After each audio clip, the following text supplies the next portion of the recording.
Hey man, it's me, Kevin Smith, Silent Bob from all those Jay and Silent Bob type pictures, man. And I'm breaking the silence to tell you that you're listening to the Buff and the Blazer podcast with Drew and Toddo. Enjoy the show, kids.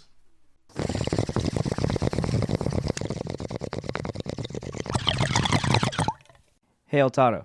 What's going on? We got a podcast, The Buff and the Blazer. If I was a listener, where would I go to find more? You can check us out on our website, thebuffandtheblazer.com. Drew over there writes a article that goes along with every single episode. You can find all kinds of little extras on the articles, and you can listen to the podcast right there. Also, you can subscribe wherever you get your podcasts. And, of course, we're on Twitter at Buff and Blazer. Follow us there. Get those clicks, people. The Buff and the Blazer.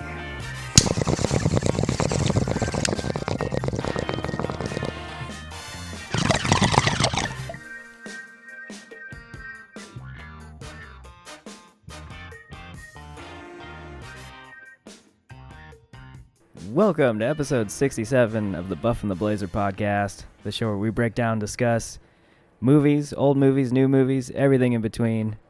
I'm Drew, and once again, I'm joined by my awesome co-host, Mr. El Toddo. What's up, dude? What's up, man? Nothing much. Yeah? How are things up on the mountain? Kind of chilly right now. Yeah? Yeah. Yeah, even Spring down here. kind of showed up, and then it's getting cold. Yeah, got a again. little shy. Yeah, well, winter will come back one more time and drop some snow, and then it'll be summer. Yeah. Winter. Speaking of winter. No, this has Winter? nothing to do with our movie. I was going to say, No. that's going to be kind of hard to Yeah. connect that one. No, not even going to try. Well, the film we're discussing on this episode is called City of Lies, and it was a new digital release. And I guess on IMDb they have it slated 2018, but it must have been delayed at some point. But anyways, I saw a little blurb about why it was delayed. Apparently, there was a lawsuit between Johnny Depp and somebody who worked on the film. Like he assaulted them. Oh, great. Awesome. Yeah. So more to the Depp baggage. I don't know how any of it turned out, but that's apparently why the film wasn't released. Okay. All right. Yeah. Makes sense. Sure. So City of Lies, directed by Brad Furman and starring Johnny Depp, Forrest Whitaker. The week was a little bit slow on the new release front. There's a lot of like smaller films being released, not any big tentpole movies coming out this week. So came across this on iTunes and I was like, this looks interesting. And the actors are good. So I was like, all right, maybe we could do this film. Well, anyways, we both saw it. Rented it was like what? For me, it was like $6.99, I think, to rent. Yeah. So not like one of those $19 films to rent. So I was cool with that. Let's jump right in. What did you think of City of Lies? And do we want to even like, I guess we can preface by saying the film is about like the murder surrounding Tupac and Biggie Smalls, right? Yeah, specifically Biggie. Yeah. But it's like a docudrama, right?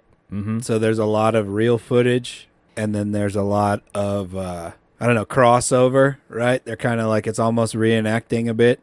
Yeah, and the other thing, too, I guess is worth mentioning is, so this officer that Johnny Depp plays, Russell Poole, there was a book that was written on his kind of theory of what went down, and this film is kind of based off of what was drawn up in that book from that officer. So what did you think of the film? So kind of a mixed bag. I'll start with the negative. I thought it was like really heavy on the over dramatized cop movie. Uh-huh. You know, with a lot of smoking and deep talking. Yeah. You know, just that cheesy kind of almost like caricaturized LA Confidential type thing. Yeah, totally. You get what I'm saying? It's like comfortably within that genre. Yeah, and a lot of that I was not into and found quite annoying. But like the subject matter and like the details of the case had my interest piqued because they're somewhat based on a true story, and it's based on this one cop's theory of what went down. Right. So I found all that part of the story quite interesting. Yeah. So all in all, it was like I was interested and I was annoyed. Mm-hmm. Like almost as if I'm not super into like murder documentaries. Yeah. But I would have probably liked that more. I get you. than this dramatized version. Oh, dude, like after watching this, I was like fascinated with the whole case and everything, and I'm like even looking for documentaries on the actual events. Because I mean, I think everyone's sort of generally aware of like the situation involving Tupac and Biggie, like what happened and like the circumstances of the crime, but I didn't know like there were all kinds of these like different theories out there like this one. Yeah, I haven't paid much attention to it. Like, I remember where I was exactly when I found out Tupac had died. Uh-huh. I was like in my mom's Honda CRV, and it came over the radio, Oh, damn. and I was like getting picked up from a friend's house. I was pretty young. Yeah. I was like maybe 12 or something. Uh-huh. But I don't ever really remember like following either case. I don't remember where I was when I found out when Biggie died. Yeah. But I didn't follow any of the cases, and that's the one part of the movie that I was like, oh, this is kind of interesting that they've gone unsolved for this long. Yeah. And they kind of paint a pretty a pretty bad picture of the police in this movie, which is, thematic with this year. Yeah. So, yeah, it was like a mildly entertaining movie. I don't think it was that great, though. Okay. Yeah, that's fair. I think I'm kind of in the same boat as you. In terms of a film and like how they execute the story, it wasn't the most solid film I've ever seen. There's a lot of different things I was kind of picking apart, and I'm like, But aside from that, the subject matter, I think, and the circumstances of like the events, that's what kept me engaged throughout the whole film and kind of kept me glued to it. And I mean, Forrest Whitaker and Johnny Depp together, that's an interesting pair to me. They're both like really high caliber actors, both Academy Award winners, and I just thought it was interesting. And I liked how they kind of infused like real world footage and stuff like that within the film, so you can kind of like reference back. And I really liked how it started off with like the radio broadcast and TV broadcast and stuff with just a black screen, so it kind of drops you in immediately like into the events.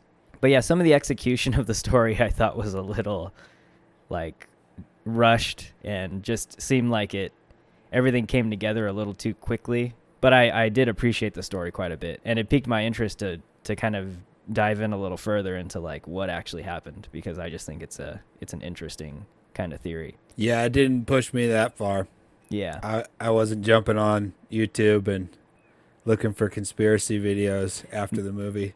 No, like, well, so for me, like, I mean, I was totally aware of like, Tupac's murder and Biggie's murder, but the details of it, I never really paid attention to. I was like pretty young when all that happened. Yeah, same here. So just to even get like a general rundown of like the circumstances was interesting to me. But yeah, if there was ever like a Netflix documentary or something, I would totally pick up on it now after watching this, because it piqued my interest. Yeah, well, people are, especially Netflix right there, they got the money to do a deep dive. Yeah. Like a 10-episode series. Yeah, that'd be interesting. There's nothing that's more like cash money in the doc business than unhashing an old murder case. Yeah. And just picking it apart for 20 hours or whatever. Yeah. So I'm sure it'll happen. Right. I don't know. That's an interesting one. Do you think this movie will spark interest again? I'm going to say no.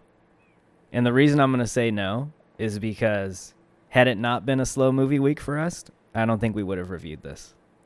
Like, this wasn't really on my radar. Same. And it's a small, like, I mean, it's practically an indie film. It's not made by any of the big studios or a big production house. So I don't think it's on a lot of people's radar. If you were to ask someone, oh, have you seen City of Lies? They'd be like, probably 8 out of 10, 9 out of 10 people would be like, what's that? Yeah. So I don't think so. But had this been like a Fox film or Universal, yeah, totally, I think so. So let me ask you this first before we dive in. Like, in terms of your familiarity with like this story, not so much like the theory, but just the general overall like Tupac, Biggie Smalls, like their murders and the case, how familiar were you of the events, like the general events, before you watched this? I had seen the footage from the Biggie stuff before somewhere. I don't know where. Okay. And I'd seen the Tupac casino footage where there's that big brawl. I'd seen that before. Okay. But But that's about it. Yeah. All right. I never paid attention to any progression in the cases, either one. Okay. And then I guess before we start talking about it, I guess we can dive into spoilers, right? I mean, at this point, they're not really spoilers if they're It's not based really off a of spoiler theory. type of movie. There's no big reveals or Right. anything. Obviously, the case is still unsolved. Yeah. So yeah, let's just go in. Okay. So I'm going to start off with a criticism because it happens pretty early. So, like we said, Johnny Depp plays this character, Russell Poole, who was a detective, and he was working on the Biggie Smalls case. And so I guess the film takes place in the 90s when it happens, but then it kind of flashes forward, and it's how many years later? It's already in the 2000s. Yeah. I want to say like 16 years later or something. And he's kind of like still haunted by the events of the case because he wasn't ever able to tie up any loose ends or anything. And Forrest Whitaker plays a writer, like a reporter, who's like also trying to figure out what's going on. Well, and he's got a guilty conscience Yeah. for the story that he did originally, right? Right. He did a expose or whatever at some point in the 90s that blamed Biggie for Tupac's murder, something Yeah. like that. Something like that. So anyways, the general gist of the film is the two end up meeting, and it like kind of sparks a re-entry back into the case. And my criticism is, so Forrest Whitaker, his character Jack, he knocks on an open door to Russell Poole's apartment, and they kind of have like this confrontation in the beginning because like Poole has a gun out when he finds him standing in his apartment. He's like, "What are you doing here?" And he basically like shoos him out because he finds out he's a reporter trying to get information on the case. And I think like, what is it? Almost like 5 to 10 minutes later, he comes back into the apartment, and it's like they're buddy friends. And I just thought, I was like, how do you go from that, like him holding a gun to the character, and then 10 minutes later they're back in the room, and then they're kind of like, it's almost lighthearted, like they were buddies before or something, when that's not the case.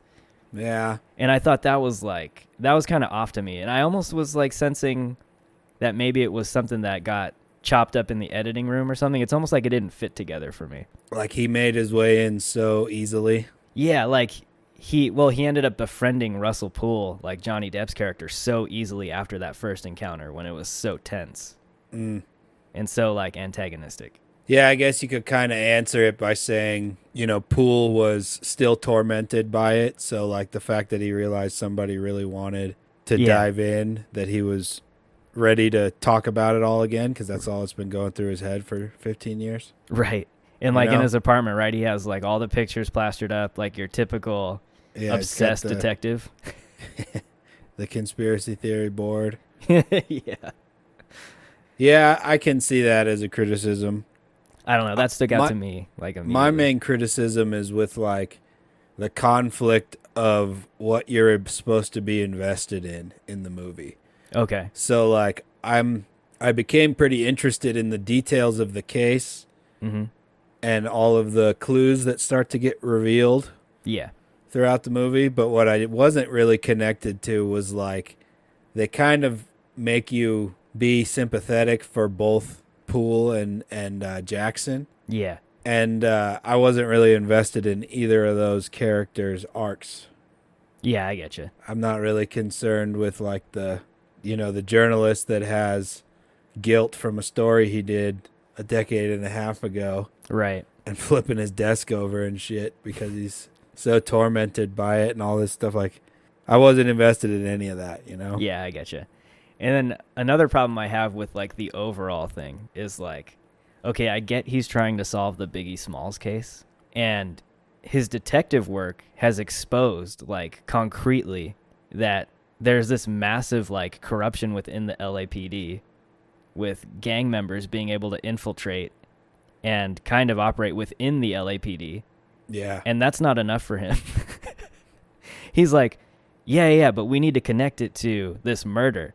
Yeah. And it kills him that he can't do that. But he just exposed the corruption within, at least at that moment, like the LAPD then. It's like, isn't that a win too, though? But he's totally like, he throws that away. Like, he doesn't care about that. He cares about connecting it to the murder. And I found that interesting. And like the way the movie's presented, it seems like a lot to line up Yeah. if those are indeed all of the factors Right. that he pieced together. Because it's like his one main piece of evidence is that in the beginning, the car of that first crime is linked back to Death Row Records, right? Yeah. Okay. Something like that. I Yeah. can't remember all the details. But like it seemed the way it's presented in the film, it's like, all right, that's pretty, makes a lot of sense Yeah. for me. Right. And then it gets back to like kind of a downer kind of outcome Mm-hmm. where it's like, well, that's obviously why it's unsolved, Yeah. because it's, cops having to expose themselves, Yeah. Yeah. It's like, well, that's not happening. you know? Oh, gosh, yeah. So it's like kind of depressing in that sense. Right. Yeah. I don't know. And then I'm trying to think in terms of the ending. I'm even having a hard time recalling it myself. So how did they wrap this up in the film? It kind of just ends open-ended, doesn't it? It's like there almost is no... Well, I don't want to give it away, but like something does happen. And I don't know if that part of the story is true or not. You don't remember the ending? Yeah, that's something right. kind of big happened. That's right. Yeah. Yeah. I'm like, And thinking, we won't say what that is. Yeah. And that's kind of like the end of it, right? Right. What did you think of that? I mean, if that's what happened, that kind of sucks. Yeah. And it's kind of depressing. It's super depressing. Yeah, I don't know. Our goal was like to try and get away from the heaviness, right? And this I don't one think so. And ended up being a little heavy. It's pretty heavy. Yeah, with our Oscar preview stuff. We were Right? like, let's get off the train. And then we hopped right back on. Maybe Mortal it's a 20... Kombat next week. Yeah, Mortal Kombat for sure. I don't know. Maybe it's a 2021 symptom thing. A little depressing. Yeah, a little bit. All right. Well, let's not draw out the story too much. Well, okay, let me ask you this before we move on. That's funny. Like, we thought it wasn't spoilery, and then while we were talking, we realized, oh, yeah, there's a giant spoiler. Yeah. And we almost gave it away. Yeah, I just blacked out, and I'm like, what happened at the end? Even when you said, I don't remember the ending, I was like, I don't really either. And then I thought back, I was like, oh, wait. Yeah. There's one of something those that kind of movies. big happens. Yeah, kind of huge. Interest level-wise, like on a scale of 1 to 10, where were you after you saw this movie? Like a 4. A 4? Okay. Not interested in the emotional part of the movie, the struggles with Johnny Depp and Forrest Whitaker's characters, but the details had me slightly piqued, Yeah. and I feel like it paints a pretty solid picture Mm-hmm. from a detail standpoint. Yeah. Yeah. To where my mind's kind of made up. Yeah, I get you. It's not going to keep me up at night, I'll put it that way, thinking about it. It shouldn't. I hope it doesn't for anybody. So we mentioned, I mean, I guess the two main actors in this film, Johnny Depp, Forrest Whitaker. So you weren't invested in their character arcs, but what were your thoughts on their performances? So I thought Forrest Whitaker was really good. Okay. I bought him quite a bit. And then with Johnny Depp, there's so much Baggage. character baggage. Yeah, I know. That it was like, all right, he's not eccentric. He's not have weird, quirky physical tics. He's just like a beat down old man in this, and then like a really headstrong detective. Yeah. It was kind of hard. Not gonna lie. It really sucks, like, because Johnny Depp's a good actor, I know. and that Jack Sparrow role ruined him. Well, like he's in one of my favorite movies ever, in Fear and Loathing. Yeah. And he's really great good in that, right? movie. Yeah, he's He's great. so good in that movie. So is Benicio. Yeah. But like, I don't know. There's just a lot of baggage. Because we did Waiting for the Barbarians mid last year, Yeah. and he was like slightly eccentric in that, Slightly. and it was like felt a little more normal than this. Oh, shit. This didn't feel that normal for him, Yeah.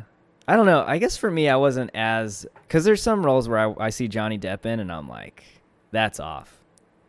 This one wasn't so much that, but there is that baggage for me, too, where, like, whenever he's on screen in whatever role, he's kind of under a magnifying glass for me, and I'm like, all right, where's your little like Jack Sparrow tendency?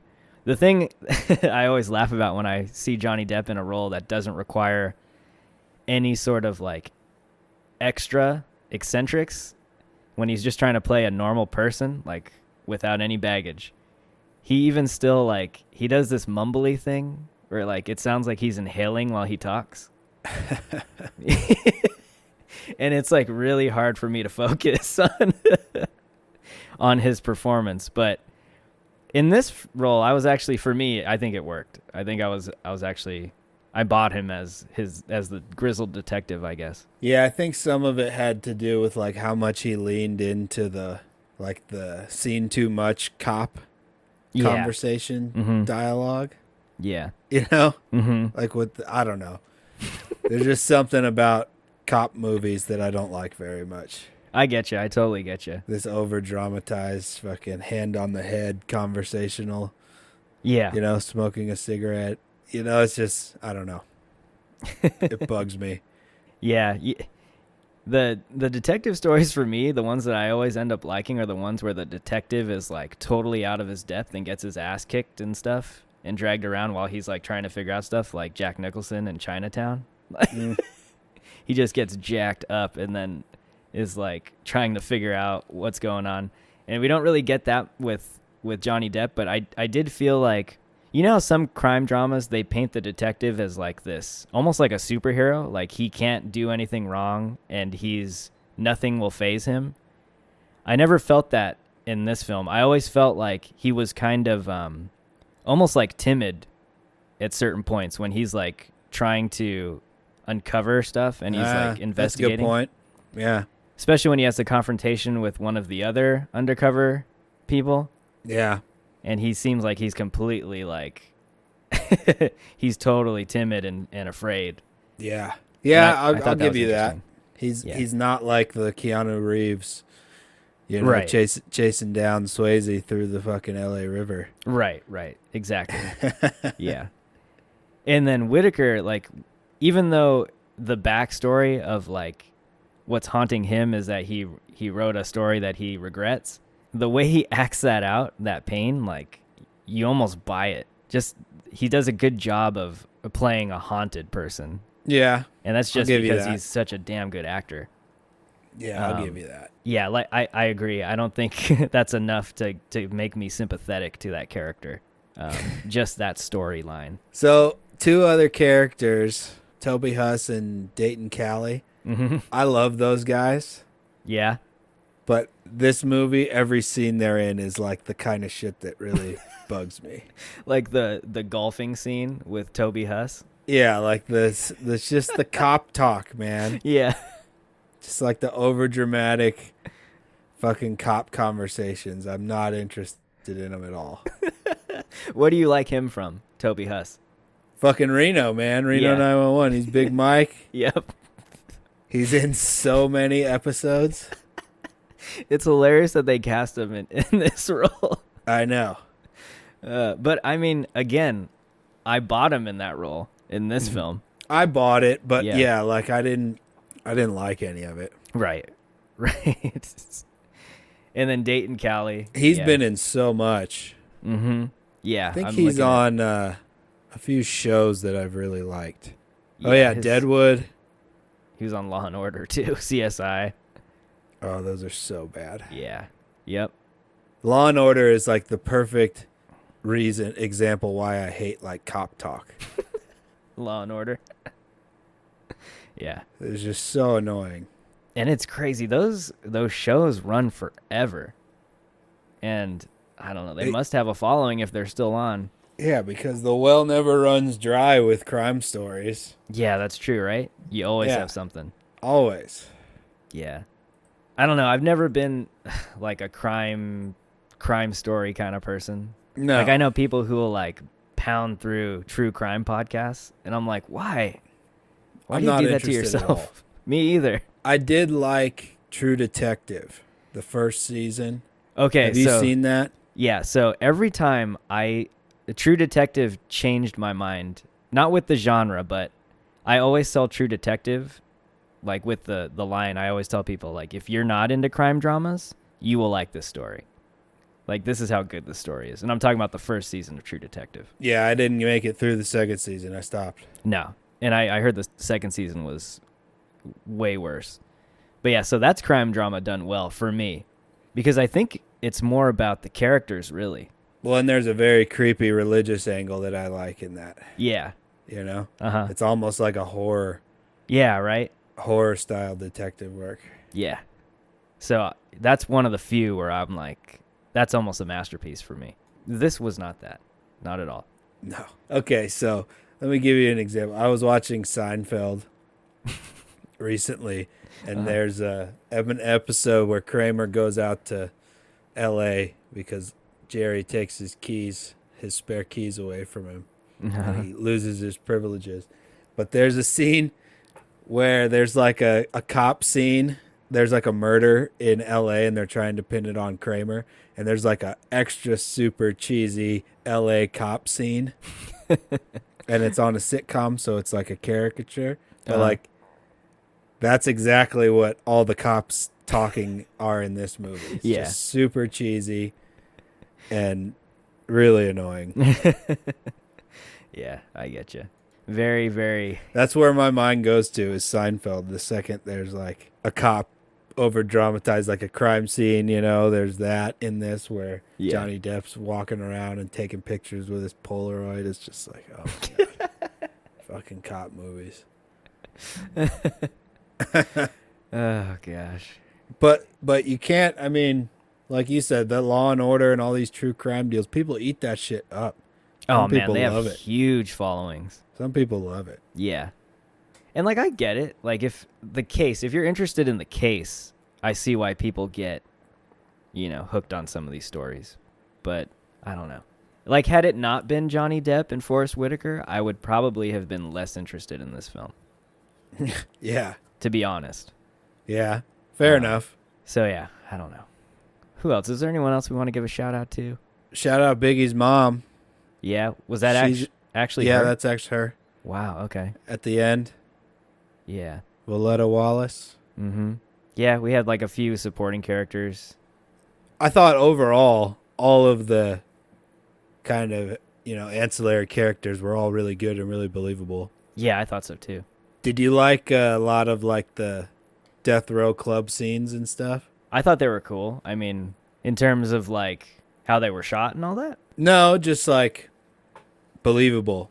Like all the characters, like they kind of reenacted Biggie. I don't know who the actor is that played him. Yeah, that after party thing that he was at. Yeah, but I thought all of that was really cool and believable. Yeah, I think so too.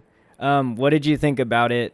How they show the 90s? How they Pretty portray good. the 90s? Yeah, right? Yeah, I thought so I too. remember it, but I was a little kid. Same, yeah. All right, cool. Well, so not too bad on the acting front. No, I thought it was the strong point. Yeah. Maybe from a technical side, even though a lot of the subject matter I was not interested in. Yeah, no, totally. I get you. All right. Well, we're moving pretty quickly today, but that's fine. I think whatever. Yeah, we'll keep going. Let's talk about the filmmaking aspects of this movie, the cinematography and the look, the effects, all that jazz. So, I'm trying to recall here. I think and I don't know if this is a product of the director wanting to do this, but I felt like this movie looked like a 90s film, literally. And I'm talking about the color palette. Like, my memory of 90s films and 90s television is like this kind of like, not sepia tone, but it's a very warm picture. And I felt like I got a lot of that in this movie. Like, especially in the beginning when you get introduced to the first crime, that pool enters at the gas station. I was like, this looks like a 90s film with just the way the colors were. And I don't know if you have any comment on that, but that kind of stood out to me. Like the yellow? Yeah. You know what I'm talking about? Like it's kind of tinted. Yeah, and I felt like it captured the air quality of L.A. pretty good. Well, that's a good point, too. I thought it was one of the more realistic depictions of Los Angeles and the yellowness, not really blue skies like you see in most movies. I take that back. It was just because they had a bad smog day on the day of shooting. And maybe the EPA standards were a little worse back then. I don't know. So it all worked out. No, good point. But yeah, that kind of like stood out to me. But maybe that's just because air quality wasn't as good in the 90s. I don't know. I get what you're saying in terms of like, didn't we just do a movie recently that was like flashback LA 90s? That Denzel movie, Oh, yeah. Little Things. The Little Things? Yeah, that was Yeah. also 90s, right? Yeah. Yeah. Damn. Seems yeah, also seems LA to be a too. theme. Yeah. But I Okay. get what you're saying. I do feel like a lot of the outdoor stuff that they filmed in LA, I really liked in this movie. Yeah. And then a lot of like the police station in his apartment and all that stuff. That all just felt really kind of like nothing stood out as being unique for that type of indoor shooting. Yeah. Does that make sense? Totally. Like conversation is like Johnny Depp's face is talking and then Right. Forrest Whitaker's talking, and you know what I mean? Yeah. Like I think that was one of my big takeaways, but now that you mentioned that, there wasn't one shot that stood out to me where I was like, oh my God. Exactly. Or anything that stood out to me that told me like the way this film is shot is totally different or like yeah, it all groundbreaking seemed or- very kind of, this is how you do this shot. Yeah. Pretty standard in terms of like shot selections and all that. No risk taking. No, not anything that stood out to me anyway. What about the age stuff? So Johnny Depp plays multiple ages Yeah. in this, and so does Toby Huss. Mm-hmm. Kind of subtle to me, which I mean it should be, right? Because it doesn't take place much long after when we see them No, older. it's not. It's not that long of a time. But yeah, I thought it made sense visually anyway, the way they were made up. I thought they did a decent job. What about you? Not so much? No, I'm thinking, what do you think he had more makeup on when he was playing slightly younger or slightly older? I think probably older. I thought older too. Yeah. I like how he kept the stash, but they gray him up a little bit more, I feel like.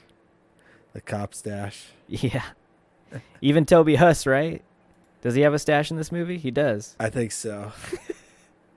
Yeah. Every time I see him, I just flash back to, him hiding under his kiddie pool on the front lawn of his house in Reno, Yeah. or doing something wacky. Yep. Oh gosh. That's got to be tough. That's got to be tough for some actors to have played like really wacky characters in a comedy sense. Right. And have that be attached to how people see you. Yeah, I know. I feel like even still with that, like he still has way less baggage than Johnny Depp. Oh, He's yeah, just that's like, a good point. There's no way. But yeah, and then effects wise, not a whole bunch going on. Maybe some gunfire, but that's about it. Yeah, there's some good beatdown. I liked a lot Action. of the car crashing stuff, like the car sequences. Yeah. That's pretty cool. The first major, what is he driving? Like a Zuzu Trooper? Something like that. That car crash scene is pretty sweet. The outside confrontation with Russell Poole and who's the other guy who he catches him in the act, the LAPD guy, I forget his name. Yeah, Rafael Perez. It's Yeah. Neil Brown Jr. That scene was pretty cool Mm-hmm. Yeah. because Gets him in they the- shot that on some corner in LA, Yeah. Yeah, you know what else I'm like always blown away by? It's probably because I just don't take the time to do it, but like in every film that's shot in LA, they're able to find some kind of hillside or something that perfectly displays the cityscape in the background Yeah. on some like neighborhood. And I probably just haven't driven around in that area enough to be like, where are they getting all these shots? There's a lot of hills north of the city, Yeah, totally. There's a lot of, I don't know, I haven't, explored LA that much anyway because it's a fucking madhouse. Yeah. But I've seen the city from those angles a couple times, like driving past Yeah. LA to the north. Mm-hmm. It always looks But- really good on film. It does. Yeah. I see it a lot from where I live from, 70 miles away. Yeah. And it's just like a tiny little bar graph on the horizon. It looks Yeah. sweet. In the wintertime, summertime, I can't really see it. Okay, yeah. No, but at any time they shoot in LA, there's always a shot like that somewhere, and it's always really, really beautiful looking. That's what I enjoyed the most of the shooting, right? Was all the outdoor LA stuff. Yeah, same. It looked good. Yep. And then, of course, we have to hit on score a little bit, or even soundtrack. Yeah, And that's a better term for this movie. yeah, I love the soundtrack of this movie. Same here. It's like, to me, that's the golden era of like hip hop and rap, like the 90s. But Yeah, I'm not going to disagree with that. It was awesome. That's when I started listening to hip hop a bunch. yeah, But it wasn't the main music I listened to all through the 90s. It was just kind of like right, same. in the mix of a whole bunch of stuff going on. Yeah. 90s was pretty awesome for music. Dude, the 90s had great music to me, and maybe we're biased. I mean, we grew up in that time, but anything I hear from the 90s, I'm just like, damn, that's really good. It gives And- you that nostalgia, you know. It gives you that nostalgia that our parents and stuff have for the 60s and 70s Yeah. music, which I like all of that too. Yeah, same. But yeah, I have a special place in my heart for 90s music, and that's like across genres too. Yeah. It's really, really good. And then But score. I enjoyed the music in this, and there was a couple of cool soundtrack background to shift to diegetic, Yeah. Mm-hmm. which I liked. Yeah, I like that a lot. In the opening scene, right? When the dude Yeah, pulls the up and headphones, he's right? Yep. I always enjoy that. Yeah, me too. And there's a little bit of score in here, and it's kind of like electronic suspenseful stuff, kind of beady underneath some of the stuff going on to heighten. Kind of like cliche copy. Sort of. I can't even really remember it. Yeah. Not really. It was a lot more like electronic sounding and just very Okay. rhythmic, just kind of underneath. Nothing too crazy. But yeah, I think the star, obviously, of this film is the soundtrack music, like the actual songs. Popular Yeah, songs. because it transports you back to that time.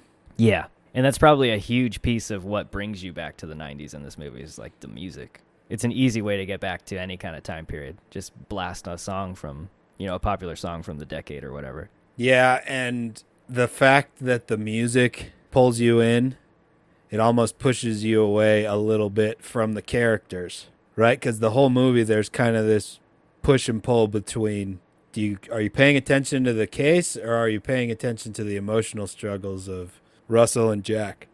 Yeah. And it's like the music, I think, pulls you more in the direction of like, oh man, this was a cool time period. Yeah. I'm curious about the case, but I don't give a shit about these dudes. And I think that's a really good way and a really good criticism of this movie. It's like the reasons that are supposed to invest you into a film, which is like characters have to do with a huge part of that. Yeah. You don't really care about the characters in this movie. Yeah. You're interested in the events that happened and the circumstances of the case and the nostalgia of the 90s, I think, like I'd argue. Yeah. That's Yeah. what make this film. And that's a problem, I think, in terms of making like a solid movie, If you're concerned with everything surrounding the characters and not the characters themselves, that's always like a recipe for failure. Yeah. I wouldn't say failure. Not a failure. I'd just say just middle of the road, meh. Totally, yeah. It's like 50% on Rotten Tomatoes, like right down the middle. Yeah. So that means, half of people liked it, half people didn't. And that's about where I'd probably put it, because it's not an awful film, but I feel like something like this probably could have been done better. Like a lot better. I think the problem lies with going fully drama or Mhm. going fully documentary. I think Gotcha. it's hard to split the difference there. Yeah. Either go full drama and don't bring the old footage back in, Right. just reenact everything, or go full documentary and don't have the acting. Yeah, and I right? guess, the other Have disappointing interviews thing. instead. Right. And for me, the other disappointing thing is that we just did The Father, right? And that movie Yeah. was like, what, an hour and a half? Yeah. And every character in that film is fully fleshed out and fully developed. This film is almost 2 hours long, and I feel like none of these characters are developed. That's a good point. Like, you don't become invested in them hardly at all, like, by the end. It's such a waste of, like, 2 hours. And so This one didn't make me cry. No. That would be a downer if it made you cry. It didn't make me cry either. But I was kind of bummed out. I was like, man, you had 2 hours to sell me on these characters, and they don't really do that. And I'm not talking about the acting. I'm talking about caring the about character. what happens to the character Yeah. and their background. And I just didn't get that either. So it's kind of a bummer in that sense. It makes me appreciate films that are like, they use their hour and a half wisely. Yeah, the more and more like we do these films, when I see 2 hours, my expectations are automatically heightened. And that's probably a bias I shouldn't have, but it's like, all right, you better be able to flesh out characters in 2 hours. Because they did it with the father, and it takes place, like, you know, in an apartment. Yeah, there's also a lot less characters than that movie. That's true. And I know it's like a lot smaller, intimate story. Still, you know? So for me, the details of the case should be the character in this, not an individual. Yeah. That's another good point. It's like they can't make up their mind if they want to do that or if they want to flesh out the characters. Yeah. So it's kind of like it's, I think a reviewer that I followed before gave a criticism of a film and he called it unmolded clay. That was his review of the film. It's like it doesn't know what it wants to be. And I think it's kind of the same thing here. Word. Pick one and do it well. Yeah. It's hard to straddle. Yeah, I get it. And this director, like Brad Furman, he did Lincoln Lawyer with Matthew McConaughey and kind of like another sort of never like even heard of that thrillery movie. And I thought that film, like, that one was done well. But this one I feel like is a kind of a bigger story in general. And Lincoln Lawyer also didn't involve, I don't think it involved a true story. Anyway, let's start to wrap up here because I don't want to get too down on this. But anyways, love and hates, right? Love hates. Okay. We do this every week, I think. Love hates. A little bit. All right. Let's start with you, Mr. El Toddo. All right. I love like you coined it earlier, the 90s nostalgia. It's my favorite part of the movie. Uh-huh. The music and taking you back to that time. It was kind of cool. That's what I love the most. And what I hated the most is the cheesy cop conversations. It's probably like one of my biggest pet peeves in movies, man. Is like the cheesy cop back and forth. Yeah. With the lit cigarette and the glass of whiskey. Just so fucking played out. I want to see you write a crime drama. I just want to see what your characters are like. Write one? Just come up with one. Yeah. No. I think it'd be it totally groundbreaking. It would change the genre. No. But yeah, that's what I love and hate, man. I can't take those cop scenes seriously at all. Doesn't matter who's acting, what movie it is. What about you? It's like, what do you hate most about crime dramas? It's like, well, I hate the crime. I hate the cops. But it's like, it's true for me too. I'm not a huge fan of this genre. No. So yeah, I think my loves go back to, and it's not so much that I love it. It's I am intrigued by the events. So the case itself. Yeah, like, the details. The details of the case. That's what kept me engaged the whole film. The 90s stuff was just kind of like, it brought me back, and it was kind of like, you know, a bit of the topping of this movie that made it a little more enjoyable to watch. But like you, the characters are hard to get invested in too, even though for me they're played well. And my hate is just that, like 2 hours long, and I still don't care about characters at the end, and it upsets me a little bit. But you know, it is what it is. I'm not totally like upset that I saw this movie. I think it's just it's average, and I think there is an audience for something like this. Oh yeah, in my there's opinion, probably totally. tons of people that are super interested in it. Yeah, for sure. And I think that's on different levels. Like I think that goes people interested in the genre, people interested in the case itself, like Biggie, Tupac. What would you say about? Okay, let me ask you this real quick before we get out of here. For fans of Johnny Depp, You probably won't like it. Okay, because he's not right. Like, he doesn't go there far enough. Well, that's an interesting question because like what Johnny Depp are you a fan of? Right? Yeah. Because he's been in a shitload of movies. Yeah. And I guess that matters with what character you identify him with in your cherished memories. Right. I don't know. Yeah. Because I'm sure a lot of young kids, he's freaking Sparrow. Yeah. For me, he's Hunter S. Thompson, you know? Yeah. So it's kind of a complicated question with him. Yeah, I get that. But I think fans of the genre, I think there's enough of them to sell this movie too. Some people, he's Edward Scissorhands. Yep. For some people, he's You know, the dude from the Freddy Krueger movies. Enlighten me. I don't think I watched a lot of the Krugers. No, In the I think he's in the horror first one. In the 80s. I can't remember. He's just one of the teenagers. Huh. Yeah. I watched a lot of the Halloweens and a lot of the Friday the 13th. I didn't watch a lot of Krueger. No? Nightmare on Elm Street, right? Yeah, I think he's in the first one. Huh. But of course, he wasn't Johnny Depp back then. He's just kid actor in the 80s. I digress a little bit. Easy to do. I want to, after we score the movie, I want to shout out a couple of old movies that I watched recently just because we somehow got on the topic of older movies. Okay, all right. But yeah, let's rank this. Go for it. Okay, so I'll start. Story plot. This one's kind of interesting for me because the general story of the case I'm into, the story of Poole and Jackson less so, and the execution of the story I think has problems too. So like I think I want to give it like a maybe I'll give it like a half point. Okay. I'll give it a half point.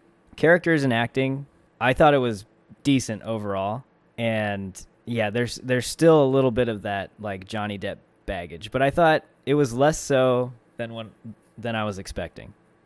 And then I thought Forrest Whitaker was great, and I liked all the supporting cast, so I'm also going to give that a half. So I'm at 1.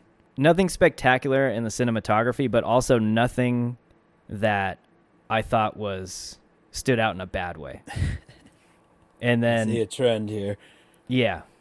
I'm also while I may not, enjoy spending time like in downtown LA or anything in my personal life, I like something about it I like seeing on the screen. So all that stuff was good too. So I'm going to give that an actual full point. Okay. So what are we at? 2. Score, I'm actually going to give that a full point based on just the soundtrack. So what's that? 3. And then did I like it? Yes and no. Kind of torn between like the execution of the film itself and then semi-telling a story about the events of these murders. So I'm going to give that a half as well. So what am I at? 3.5? 3.5. So 3.5 from me. All right. I'm pretty much in the same boat. Okay. It's getting a little different. All right. It's getting a half on the story because I'm interested in the case, not the characters. For the story, it's getting a half. For the characters, I was more interested in all of the characters besides the main, so it's getting a half. And the acting was good, so it's a half. The cinematography, I'm going to not give it a full. I'm going to give it a half. Okay. Just because I think like all of the best looking scenes in the movie weren't because of how they were shot, but because of the landscape. Mm-hmm.